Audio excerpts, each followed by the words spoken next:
an hour away from me, I literally begged my parents to take me for my birthday. A few days later, I sat there, lacing my rental skates, all giddy with excitement at the thought of stepping on the ice. Little did I know, my entire life was going to change. My parents had made sure I was involved in some sort of athletic activity from a very young age. But none of those sports sparked anything inside me. I felt suffocated in an environment where everyone around me had the same hopes and dreams, where I was expected to dress and act like all the other kids. I felt hemmed in by the homogeneity. When I stepped onto the ice for the very first time, I felt something extremely powerful inside me. I felt passion. I had the power to inspire and the power to express, and there was no way I was going to let that power go.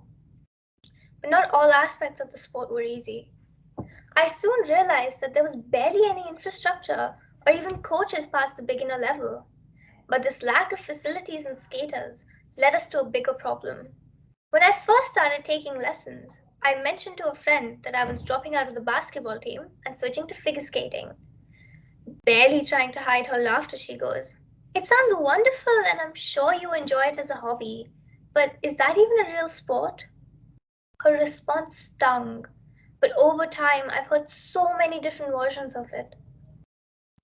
While people's doubts and taunts came from a place of unawareness and ignorance instead of negativity, they were still the opinions and judgments I was surrounded by. In an academics focused environment, everyone told me that as a student, I should be focusing on getting through high school with good grades instead of wasting my time on a sport with no future. The joy and fulfillment skating brought me was like no other, but the risk was enormous. There was a 95% chance I would wind up as someone unheard of, lost in the sea of talented and hardworking skaters, and I would ruin my life by not focusing entirely on school. But if I took that chance and if I worked for that 5%, I could change the way an entire nation thinks of a sport. I could open up a path for so many skaters in the future if I succeeded. It was a big if, but I took that chance. I researched and I found coaches in Russia and Bulgaria, and I would travel to train for months at a time. There was a lot of back and forth, so many visa procedures. I actually got used to online school long before the pandemic. On my first visit to Sochi, I found myself starstruck every 2 minutes. I was surrounded by skaters I'd seen on TV, world class coaches, and former Olympians. I am not exaggerating when I tell you that my heart stopped when I met Tatiana Bolshazar. I shed tears that day as I realized how lucky I was to have these opportunities, and I vowed to make the most of them. There were days when I missed home, when I wanted nothing more than to sleep in, when I heard one too many remarks on how I was wasting my time, and honestly, even days when I wanted it all to stop, just for a second. But I would feel it in my gut that this is where I was meant to be, and I would stick to it. My first two competitions were a huge disappointment for me. I guess falling on your butt on your first jump is one way to make a debut. I was lucky enough to have parents and a coach who supported me every step of the way. But after almost a year of disappointments, long training sessions, injuries, sweat, and grit, I won my first competition.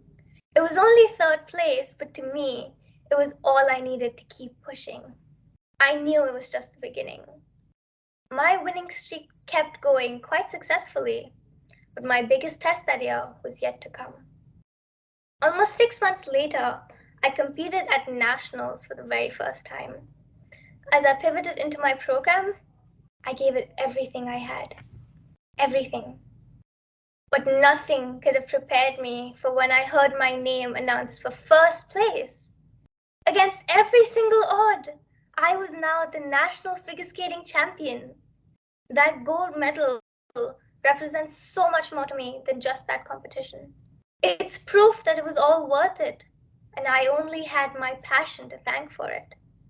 And now, as I stand here, I'm weeks away from my first international competition. I'm still far from achieving all my goals, but I know I've come a long way. It doesn't matter if all the odds are against you. Doesn't matter if the statistics are bleak and if everyone tells you it's not going to happen. If it ignites you, it gives you power. Believe in yourself when no one else does. Turn your passion into power, and I promise you, you will be the happiest you've ever been.